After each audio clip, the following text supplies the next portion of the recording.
நம்ம இந்த உலகத்தில் ஒரு முறை தாங்க பிறக்க முடியும். அந்த ஒரு முறை பிறந்தால் கூட பாதி காலம் நம்ம தூங்கியே கழிச்சிடுறோம்.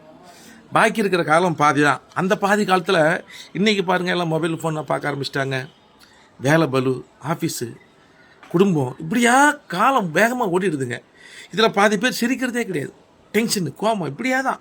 அப்பாவுக்கு பிள்ளை மேலே கோபம், பிள்ளைக்கு அப்பா மேலே கோபம், கணவனுக்கு மனைவி மேலே கோபம், மனைவி கணவன் மேலே கோபம், குடும்பத்தில் இருக்கிறவங்க சொந்தக்காரங்க மேலே கோபம், இப்படியா கோபமான ஒரு உலகமாகவே நீங்கள் மாறிப்போச்சு. யார்கிட்டையும் பேசுறதே கிடையாது. நீங்கள் ஒன்றும் வேணாங்க, ஒரு பையனோ ஒரு பொண்ணோ அவங்க அப்பா அம்மாட்ட பார்த்து நீங்கள் வேணால் கேளுங்க, அப்பா சாப்பிட்டியாப்பா, நல்லா இருக்கியாப்பான்னு கேட்டு பார்க்க சொல்லுங்கள்.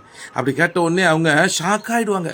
நம்ம பிள்ளைய நம்மளை கேட்குது அப்படின்னு, ஏதாவது ஐஸ் வைக்கிறியாப்பா, ஏதாவது உங்களுக்கு தேவையா அப்படின்ற ஒரு நிலைமைக்கு மனசு இன்னைக்கு வந்து போச்சு. டென்ஷன் இப்படிலாம் டென்ஷன் ஆகிறதுனால நம்ம பாதி வருமானத்தை நம்ம கொண்டு போய் ஹாஸ்பிட்டலில் போடுற மாதிரி ஆகிடுதுங்க. இன்றைக்கி பிபி, சுகரு, தேவையில்லாத மன அழுத்தம்லாம் ஏற்பட்டு ஹார்ட் அட்டாக் வரைக்கும் கொண்டு போய் விடுது. 2 பேரும் ஹாஸ்பிட்டலில் உட்காந்துட்டு பேசிக்கிட்டாங்களாம். எப்பா, எந்த சூழ்நிலையும் டாக்டர்கிட்டையும் கடவுள்கிட்டையும் டென்ஷன் ஆகிற மாதிரி நடந்துக்கவே கூடாதுப்பா நேரம். ஏன்பா அப்படின்னு நேரம் பக்கத்தில் வந்தவர். இல்லைப்பா, கடவுளுக்கு கோவம் வந்துருச்சுன்னா டாக்டர்கிட்ட அனுப்பிச்சிடுவார் நம்மளை அப்படின்னாராம். அப்போ டாக்டருக்கு கோவம் வந்துட்டா கடவுள்கிட்டே அனுப்பிச்சிடுவார் அப்படின்னு நேரம் பக்கத்தில் வந்தவர். இந்த மாதிரி தாங்க இன்றைக்கி வாழ்க்கை. நம்ம நம்மளுடைய நேரத்தை வீணாக்கிட்டு இருக்கிறோம். இன்முகத்தோட சந்தோஷமாக குடும்பத்தில் உட்காந்து பேசி ஒருத்தங்க மனம் விட்டு பேசி பாருங்கள், சந்தோஷமாக இருந்து பாருங்கள், எவ்வளவோ வாழ்க்கை இனிமையாக இருக்கும். நன்றி.